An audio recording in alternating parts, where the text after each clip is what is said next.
ये तो बड़ी अच्छी बात कही आपने। रेखा का पति ब्रिजेश एक प्राइवेट कंपनी में साधारण सी नौकरी करता था। वैसे तो ब्रिजेश बहुत ही मेहनती और ईमानदार था। जो भी कमाता पत्नी रेखा के हाथ में लाकर रख देता। लेकिन रेखा को उसके पति की कमाई में संतोष नहीं था। जहां ब्रिजेश साधारण सोच वाला मिडिल क्लास आदमी था, वहीं रेखा के ऊंचे ऊंचे सपने थे। जेब में पैसा ना भी हो तब भी वो दिखावा करने से बाज नहीं आती थी। देखो भाग्यवान, जितनी तनख्वाह है मेरी, इतने पैसों में अगर तुम थोड़ा हाथ खींच कर काम करोगी ना तो बड़ी आसानी से घर चल जाएगा। इतनी कम भी नहीं है मेरी तनख्वाह। लेकिन हाँ, ये जो तुम अपनी सहेलियों के सामने दिखावा करती घूमती हो ना, हर चौथे दिन किटी पार्टी में जाती हो, ये सब करने जितने पैसे नहीं है मेरे पास। अरे तो जब इतनी अच्छी सोसाइटी में घर लिया है तो उसके हिसाब से स्टैंडर्ड भी तो मेंटेन करना पड़ेगा कि नहीं। तुम तो सारी जिंदगी बस पैसा पैसा करके रोते रहोगे, लेकिन मुझे तो सब कुछ देखना पड़ता है। पति ब्रिजेश के लाख मना करने के बाद भी रेखा के स्वभाव में कोई अंतर नहीं आ रहा था। जब से वो लोग मॉडर्न कॉलोनी में शिफ्ट हुए थे, आसपास की औरतों को देखकर रेखा भी उनकी तरह बनने की होड़ में पति की थोड़ी सी कमाई को पानी की तरह बहा रही थी। देखो रेखा, पानी में पैसा बहाने के बजाय अब अपने जवान होते बेटे की जिंदगी पर ध्यान दो। बहू लाने की उम्र हो गई है। अगर तुम इसी तरह रंग बिरंगी होकर घूमती रहोगी तो घर नहीं चल पाएगा। कुछ पैसा जोड़ोगी तब तो बेटे का ब्याह कर पाएंगे हम। जल्दी ही रेखा अपने इकलौते बेटे रितेश के लिए अच्छी सी लड़की ढूंढने में लग जाती है। 2-4 रिश्ते देखने के बाद आखिर रेखा को एक ज्योति नाम की लड़की पसंद आ जाती है। क्योंकि रेखा ने तो जीवन भर कोई बचत ही नहीं की थी, इसलिए बेटे की शादी के लिए पिता को बैंक से लोन लेना पड़ता है, जिसे ब्रजेश और रितेश मिलकर चुकाने की कोशिश करने लगते हैं। शादी के बाद, देख बहू, आज घर का सारा काम तू निपटा लेना, मुझे किटी पार्टी में जाना है। अरे मम्मी जी, ये क्या बात हुई? आप इस उम्र में भी किटी पार्टी करने जा रही हैं और मैं घर में बैठकर रोटियां बनाऊंगी? देखिए, मुझसे ना ये सब नहीं होने वाला। और मैं आपकी जानकारी के लिए बता दूं, कॉलोनी की औरतों ने ना किटी के लिए मुझे भी इनवाइट किया है, इसलिए अब से आपके साथ किटी में मैं भी चला करूंगी। अब अकेली औरत नहीं है अब घर में मैं भी आ गई हूँ। चल, ये भी तूने ठीक कहा, एक से भले दो। ठीक है, अब से तू भी मेरे साथ ही चला कर। लेकिन एक बात तो बता, किटी के लिए पहन के क्या जाएगी? ओह, ये तो मैंने सोचा ही नहीं। मुझे मिसेस वर्मा ने बताया है कि आज का थीम तो ग्रीन है और मेरे पास तो ग्रीन कलर की कोई साड़ी भी नहीं है। यही तो बात है ना बेटा, ऐसे 1 मिनट में किटी की तैयारी नहीं होती। हमें किटी के लिए तैयारी करनी पड़ती है। अच्छा माँ जी, अगर आपके पास 2 साड़ी हो तो एक मुझे दे दीजिए, मैं भी आपकी ग्रीन साड़ी पहन लेती हूँ। मेरे पास तो एक भी नहीं है। मैंने खुद ऑनलाइन ऑर्डर करी है, वही साड़ी पहन कर जाऊंगी। ये अच्छी बात है। मतलब हर महीने किटी में जाने के लिए आप नए कपड़े ऑर्डर करती हैं? हाँ, करती हूँ। क्यों नहीं कर सकती क्या? अरे भाई, किटी पार्टी में सिर्फ किटी पार्टी नहीं होती। किटी में हमेशा सबसे खास बनकर जाना होता है। और एक बात बताऊँ तुझे, मैं ना कभी भी किटी के लिए अपने कपड़े रिपीट नहीं करती। मतलब जो कपड़ा एक बार पहन लिया फिर उसे दोबारा नहीं पहनती मैं। अरे वाह माँ जी, बड़ा टशन है आपका। लेकिन ये तो बताओ, इतने कपड़े खरीदने के लिए पैसे कहाँ से आते? ससुर जी ने कोई बैंक लूट रखा है क्या? चुप कर नालायक कहीं की। बैंक लूटे उनके दुश्मन। मेरे पति की कमाई है, बचा के रखी है मैंने। जहाँ मन हो खर्च करूँ, तू मुझे टोकने वाली कौन होती है? रहने दीजिए माँ जी, ज़्यादा हवाई बातें मत करिए। मुझे सब बता दिया है रितेश ने। शादी करने के लिए भी पैसे नहीं थे आप लोगों के पास। बैंक से लोन लेकर हमारी शादी की है, जिसे आपका बेटा रितेश अभी तक चुका रहा है। आप ये मत समझिए कि मैं कोई बाहर वाली हूँ और मुझे आपके घर के हालात पता नहीं है। अरे सब जानती हूँ मैं कितने पानी में आप लोग। सच सच बताइए, इतने सारे कपड़े खरीदने के लिए पैसे कहाँ से लाती हैं आप? बताइए। पता नहीं कहाँ से ये मुंहफट लड़की मेरे माथे लग गई। देखो तो कैसे बात कर रही है सास से। जरा सी भी शर्म लिहाज नहीं है। अभी बताया ना, ऑनलाइन ऑर्डर करती हूँ, कपड़े जूते मेकअप ज्वेलरी सब ऑनलाइन मंगाती हूँ। अरे तो ऑनलाइन वाले आपके चाचा लगते हैं क्या? मुफ्त में तो दे नहीं जाते होंगे, उसके लिए पैसे कहाँ से लाती हैं? राज की बात है, ऐसा खुल्लम खुल्ला नहीं बताई जाती, क्योंकि दीवारों के भी कान होते हैं। क्या चक्कर चला रखा है आपने? अरे बताती क्यों नहीं है? जेब में पैसा नहीं है और हर महीने नए कपड़े जूते ज्वेलरी मेकअप सब खरीद लेती हैं आप। कैसे भाई, मुझे भी तो पता चले। देख बहू, अभी कुछ साल पहले तक तो ऑनलाइन शॉपिंग की ABCD मुझे पता नहीं थी। मैं दुकान से जाकर कपड़े खरीद लेती थी, उसके बाद उन्हें पहनकर किटी पार्टी में जाती और चुपचाप आकर तय लगाकर वापस कराती।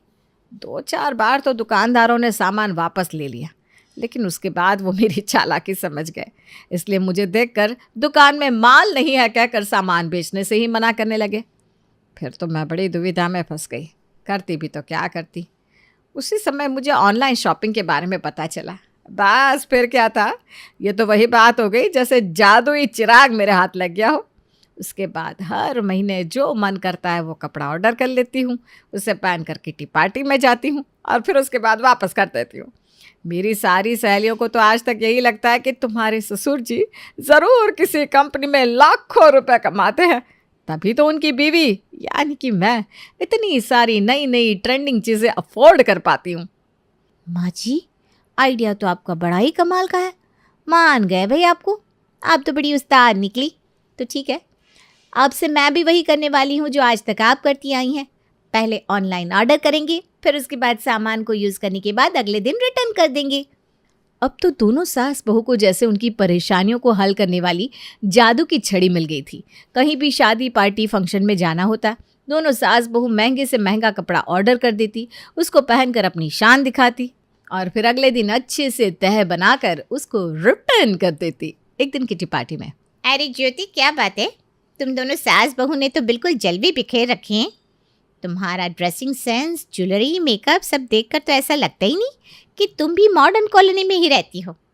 अरे भाई, मॉडर्न कॉलोनी में तो सब एवरेज मिडिल क्लास लोग ही रहते हैं लेकिन तुम दोनों सास बहू को देखकर तो लगता है एकदम कोई एलाइट क्लास के लोग आ गए हो।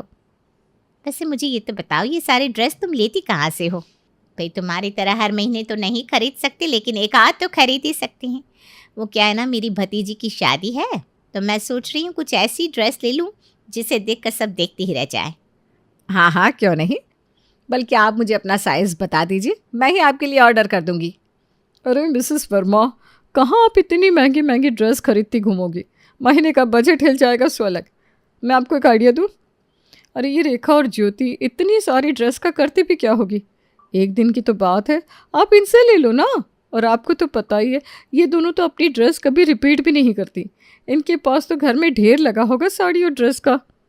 आइडिया तो आपने बहुत अच्छा दिया है, और वैसे भी इन्हें क्या प्रॉब्लम होगी अगर एक दिन के लिए ये मुझे उधार दे भी देगी तो। वैसे जो तुमने लास्ट टाइम ब्लैक कलर की साड़ी पहनी थी ना, सच में बहुत खूबसूरत थी। तुम प्लीज़ एक दिन के लिए मुझे वो साड़ी दे दो। मैं प्रॉमिस कर रही हूँ, जिस कंडीशन में तुम साड़ी मुझे दोगी ना, बिल्कुल उसी कंडीशन में मैं तुम्हें रिटर्न करूँगी। बल्कि कहो तो मैं ड्राई क्लीनिंग भी करवा कर दे दूँगी, मुझे कोई दिक्कत नहीं है। मिसेस वर्मा की बात सुनकर ज्योति और रेखा के माथे पर पसीने की बूंद चमकने लगी थी। अब बेचारी दोनों क्या बताती कि उनके पास तो घर पर एक भी ड्रेस नहीं है, क्योंकि वो तो सारी ड्रेस पहले ही रिटर्न डाल चुकी हैं। अब इज्जत का सवाल था, मना करने का भी कोई तुक बनता नहीं था, इसलिए रेखा अपनी ब्लैक साड़ी देने के लिए हाँ कर देती है पार्टी से बाहर आकर। अरे मम्मी जी, ये क्या किया आपने? आपको पता भी है पूरे 12,000 की साड़ी थी वो, और हमारे पास तो अब है भी नहीं, कैसे देंगे? अरे वो सब मुझे भी पता है, लेकिन ये तू बता कि ये सब जो हम करते हैं किसके लिए करते हैं? अपनी रेपुटेशन के लिए ना, इज्जत बनी रहे 4 लोगों में, इसीलिए करते हैं ना। और अगर अभी हम साड़ी देने से इनकार कर देंगे तो क्या इज्जत रह जाएगी हमारी? तो बेटा कभी कभी इज्जत रखने के लिए इंसान को बड़े बड़े सेक्रीफाइस देने पड़ते हैं। बस तू चिंता मत कर, ज़्यादा कुछ नहीं करना है। एक बार फिर से साड़ी ऑर्डर कर देंगे और वो साड़ी मिसेस वर्मा को पकड़ा देंगे, सिंपल। मम्मी जी, आपने कह तो दिया, लेकिन आपको पता नहीं है, रितेश ना कल मुझ पर बहुत गुस्सा हो रहे थे। कह रहे थे ये क्या चक्कर है, रोज़ रोज़ तुम्हारे अकाउंट से पैसे डेबिट क्रेडिट होते रहते हैं, करती क्या रहती हो तुम? अब मैं उन्हें क्या बताती कि मैं पैसों के साथ बाय और रिटर्न का गेम खेलती रहती हूँ। उस समय तो मैंने बात को संभाल लिया, लेकिन मैं ना साफ साफ बता रही हूँ, मेरे पास कोई 10-12 हज़ार है नहीं। मैं ये साड़ी नहीं ऑर्डर करने वाली। आजकल वैसे भी रितेश की नज़रों में चढ़ रही हूँ। 1 रुपया भी अकाउंट से खर्च होता है ना तो तुरंत आकर मुझे सवाल करने लगते हैं। बल्कि मुझे तो ऐसा लग रहा है उन्हें मुझ पर शक हो गया है कि मैं ज़रूर कुछ तो गेम खेल रही हूँ। तेरी शादी को 8 महीने हुए नहीं, अभी से तेरे हाथ पैर फूलने लगे। मेरे बारे में सोच, मैं कितने सालों से ये गेम खेल रही हूँ, आज तक किसी की पकड़ में नहीं आया, और ना मैं तेरी तरह से छोटी मोटी बातों से कांपने लगती हूँ। अरे तू मेरी बहू है, थोड़ा तो कॉन्फिडेंस रखा कर, बिल्कुल नाक कटा रखी है तूने। अच्छा चल ठीक है, मैं ऑर्डर कर दूंगी साड़ी। और हाँ, मैं तेरी तरह डरपोक नहीं हूँ, क्योंकि तेरे पापा जी को हैंडल करना मुझे बहुत अच्छी तरह आता है। घर जाकर रेखा अपनी सहेली को देने के लिए वही साड़ी ऑर्डर करती है और एक दिन के बाद जैसे ही दरवाजे की डोरबेल बजती है वो बहू को आवाज़ लगाती है। अरे ज्योति देख तो, मुझे लगता है वो साड़ी वाला पार्सल आया होगा, ले लेना। ज्योति साड़ी का पार्सल लेने जाती है तो देखती है कि पार्सल वाला उसे देखकर हंस रहा है। पार्सल दे दिया ना, अब जाओ यहाँ से, खड़े होकर दांत क्यों दिखा रहे हो, जाओ। अरे मैडम, मैं तो ये जानने के लिए खड़ा हुआ था कि इसका रिटर्न वाला पार्सल लेने के लिए कल आना है या परसों। क्या मतलब? मतलब यही मैडम कि आप कोई सामान रखने के लिए थोड़ी ना मंगवाते हो, रिटर्न करने के लिए तो मंगाते हो। आपको क्या लग रहा है इतने दिनों से आप लोग ये जो रिटर्न रिटर्न खेल रहे हो, मुझे समझ में नहीं आ रहा, इसीलिए पूछ रहा हूँ ये पार्सल लेने कब आना है, कल या परसों? अरे तुम जाओ यहाँ से, जाकर अपना काम करो, ज्यादा जुबान चलाने की जरूरत नहीं है। पता नहीं कहाँ कहाँ से चले आते हैं। बड़बड़ाते हुए ज्योति अंदर अपने कमरे में आ गई। देख रही है मम्मी जी, अब तो पार्सल वाला भी आकर हमारा मजाक उड़ाने लगा है। अभी अभी कह रहा था अभी बता दो रिटर्न लेने कब आना है। अरे कहने देना उसे, अब तो पार्सल वालों की बातों को भी इतना मन से लगाएगी क्या? उसका काम है पार्सल देना और लेकर जाना, हमारे ऊपर कोई एहसान थोड़ी ना कर रहा है। अच्छा सुन, ये साड़ी लेकर ना आज शाम को वीणा के यहाँ चलना है, उसने अपनी एनिवर्सरी पर पार्टी रखी है, वहीं पर ये साड़ी मिसेस वर्मा को दे देंगे शाम को। अरे वाह भाई वाह, आ गई हमारे ब्यूटी क्वीन सास बहू की जोड़ी। आज तो तुमने जो साड़ी पहनी है ना बिल्कुल लाजवाब लग रही है, लेकिन लगता है तुम दोनों को पता नहीं है इस तरह की कांजीवरम साड़ियों के साथ ना ये गोल्ड प्लेटेड ज्वेलरी का फैशन है। आज तक तुम दोनों ने ट्राई करी कि नहीं? आपने ट्राई की है क्या? अरे मैंने पहन तो रखी है, देखो ना अपनी आंखों से, देखकर बताओ अच्छी है या नहीं। वाह, ज्वेलरी तो आपकी सच में बहुत खूबसूरत है। बताओ ना कौन सी साइट से ऑर्डर किया है? हाँ हाँ क्यों नहीं, मैं तुम्हें लिंक भेज दूंगी, तुम ऑर्डर कर देना। और फिर वैसे भी नई नई चीज़ें ट्राई करने में तुम सास बहू को कोई टक्कर नहीं दे सकता। और तुम्हारी ये साड़ी ना तभी जचेगी जब तुम उसके साथ बढ़िया ज्वेलरी भी खरीद लोगी घर आकर।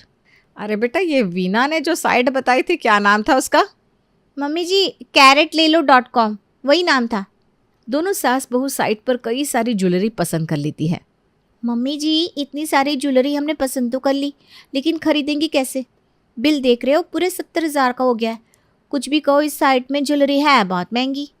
अरे तभी तो एकदम डिज़ाइनर पीस मिल रहे हैं यहाँ, और हमने कौन सा इनकी ज्वेलरी रखनी है, अभी ऑर्डर कर देते हैं, बाद में पार्टी अटेंड करने के बाद रिटर्न डाल देंगे। वैसे भी आजकल सारी साइट 30 डे का रिटर्न दे रही है, 30 दिन तो बहुत होते हैं। वो सब तो ठीक है, लेकिन 70,000 लाएंगे कहाँ से? नहीं बाबा नहीं, मेरे पास इतने पैसे नहीं है। अरे तू चुपचाप से रितेश का कार्ड उठा ले, उसकी सैलरी आ गई होगी, आज 3 तारीख है, पैन कर 3 दिन में रिटर्न डाल देंगे, पैसा वापस। क्या बोलती है? अरे मम्मी जी, मुझे ना ये सब कुछ ठीक नहीं लग रहा। रितेश को वैसे ही मेरा ऑनलाइन शॉपिंग करना पसंद नहीं। उन्हें पता चल गया ना कि मैंने उनकी जानकारी के बिना उनके कार्ड से इतनी महंगी शॉपिंग की है, तो वो तो मेरा राम नाम सत्य ही कर देंगी। नहीं बाबा नहीं, मैं इतना बड़ा रिस्क नहीं लेने वाली। अरे मैंने तुझे समझाया था ना, ये पतियों से जितना डरोगी ये उतना ही डराएंगे। और वैसे भी कमा के ये दोनों लाते हैं तो क्या हुआ, हम भी तो घर चला रहे हैं ना, हमारा कोई अधिकार है कि नहीं इनकी सैलरी पर? तू लेकर आ कार्ड, देख लेंगे इन बाप बेटे को भी। हालांकि ज्योति को ये सब करने में काफ़ी रिस्क लग रहा था, लेकिन तब भी सास के उकसाने पर वो जाकर पति का डेबिट कार्ड उठा लेती है और उसी से 70,000 की ज्वेलरी ऑर्डर कर देती है। जैसा कि साइट ने प्रॉमिस किया था, अगले दिन उनका पार्सल उन्हें रिसीव हो जाता है। सुंदर चमचमाती हुई महंगी ज्वेलरी को देखकर दोनों सास बहू फूल ही नहीं समा रही थी। ज्वेलरी तो देखो कितनी बढ़िया आई है, 70,000 लिया है ना, सामान भी दिया है इसी टक्कर का। इसे पहन के हम लोग पार्टी में जाएंगे और फिर चुपचाप से रिटर्न कर देंगे, किसी को कानो कान खबर तक नहीं होगी कि ये ज्वेलरी कहाँ गई। इसे कहते हैं हींग लगे ना फिटकरी और रंग चोखा। दोनों सास बहू खुशी खुशी इतराते हुए नई ज्वेलरी पहनकर मिसेस वर्मा की बेटी की शादी में शामिल होने चली जाती हैं। अगले दिन, मम्मी जी ये क्या चक्कर है, ये CaratLelo.com वाला रिटर्न करने से मना कर रहा है। इसमें लिखा आ रहा है कि ये उनकी पॉलिसी के अगेंस्ट है, ये बिका हुआ सामान वापस नहीं लेते। अरे सारी दुनिया की साइट सामान वापस लेती है तो ये क्यों नहीं लेंगे? तो एक बार फिर से ट्राई कर। सास के कहने पर बहू एक बार फिर से ट्राई करती है, लेकिन इस बार भी उसे वही लिखा हुआ दिखाई देता है कि कंपनी की पॉलिसी के अनुसार वो बिकी हुई ज्वेलरी को वापस नहीं लेते। अब तो दोनों सास बहू अपना अपना माथा पकड़कर बैठ गई थी। तभी रेखा के फ़ोन पर वीणा का कॉल आता है। क्या हुआ रेखा, बड़ी परेशान लग रही हो? अरे कुछ नहीं यार, तू बता, तूने कैसे फ़ोन किया? बस कुछ नहीं, ये जानने के लिए फ़ोन किया था कि नई ज्वेलरी पसंद तो आई ना तुम दोनों को। मैं ना एक बात बताना भूल गई थी कि CaratLelo.com में ना बाकी सब बहुत अच्छा है, बस एक ही खराबी है, इस साइट में सामान ना रिटर्न नहीं होता, जिसके कारण एक ही बार में ना सोच समझ कर सामान मंगवाना पड़ता है। अगर तुझे ये बात पहले से पता थी तो पहले बता देना चाहिए था ना। तुम्हें पहले बता देती तो ये तुम्हारी खिसियाई हुई आवाज़ सुनने को थोड़ी ना मिलती। मैं अच्छी तरह जानती हूँ ये जो महंगे और नए नए कपड़े पहनकर तुम पार्टियों में रोज़ शोबाजी करती घूमती हो ना, ये सब तुम्हारे ऑनलाइन खरीदे हुए कपड़े होते हैं और फिर पहनने के बाद उन्हें रिटर्न कर देती हो। इतना ही नहीं, तुम दोनों तो टैग लगे कपड़े पहन लेती हो। अरे मैंने खुद कई बार तुम्हारे कपड़ों में से लटकते हुए टैग देखे हैं। तुम्हारी आदत तुम्हें कितनी महंगी पड़ सकती है, यही सबक सिखाने के लिए मैंने तुम्हें ये CaratLelo.com का आइडिया भेजा था। और तुम दोनों इतनी बेवकूफ़ हो कि कंपनी की सारी टर्म्स कंडीशंस पढ़े बिना तुमने वहाँ से हज़ारों रुपए की ज्वेलरी ऑर्डर कर ली। आज तो रेखा और ज्योति की वो हालत थी कि रोने पर उनकी आंखों से डर के मारे आंसू भी नहीं निकल रहे थे। ज्योति पति रितेश की पूरे महीने की सैलरी उड़ा चुकी थी और अब उन्हें कोई आइडिया ही नहीं था कि उसके साथ आगे क्या होने वाला है। खैर, अपने किए की सज़ा तो दोनों सास बहू भुगत ही लेती हैं, लेकिन साथ ही कसम खा लेती हैं कि आज के बाद ऑनलाइन कपड़े कभी नहीं खरीदेंगी।